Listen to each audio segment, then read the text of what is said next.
हरे कृष्णा।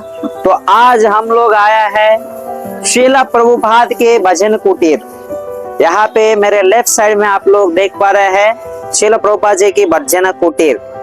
श्रीला प्रभुपाद इस divine guest AC. Bhaktivedanta स्वामी प्रभुपाद 1965 में पाश्चात्य देश गए थे। वहां पे पाश्चात्य देश में ये कृष्ण भगवान श्री कृष्ण का वाणी पाश्चात्य देश में प्रचार किए थे और 1966 में उनने अंतरराष्ट्रीय कृष्ण भावनामृत संघ इस्कॉन को उन्हें एस्टैब्लिश किए। 1970 में वो वापस इंडिया को आए हैं और इंडिया में आने के बाद इसी जगह पर भजन कुटीर में बैठ करके वो श्री चैतन्य महाप्रभु का पूजा करना शुरू किया था। और उसके बाद उनने उनके शिष्यों को एक आदेश दिया है। वो आदेश यही था कि हमारे प्रीवियस आचार्य उनके भविष्यवाणी पूर्ण करने हेतु आप लोग एक वैदिक सिटी को बनाइए। तो ये प्रभुपाद जी का इच्छा था।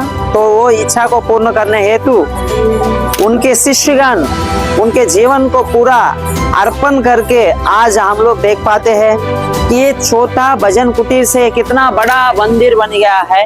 टेम्पल ऑफ वैदिक प्लानिटोरियम विश्व में सबसे बड़ा अद्भुत मंदिर की निर्माण हुई है। प्रभुपाद यहाँ पे निताई पदकमल गौर निताई के पूजा किया करते थे।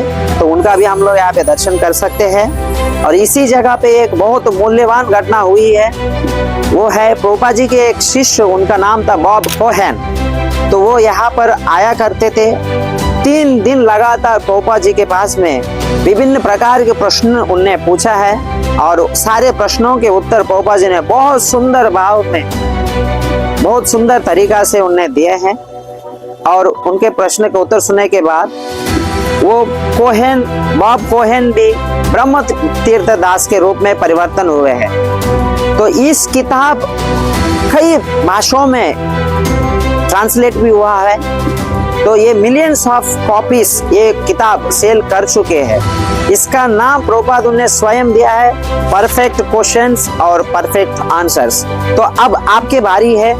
तो ये अद्भुत प्रश्न और उत्तर के बारे में जानना और आपके जीवन को भी परिवर्तन करना। हरे कृष्णा।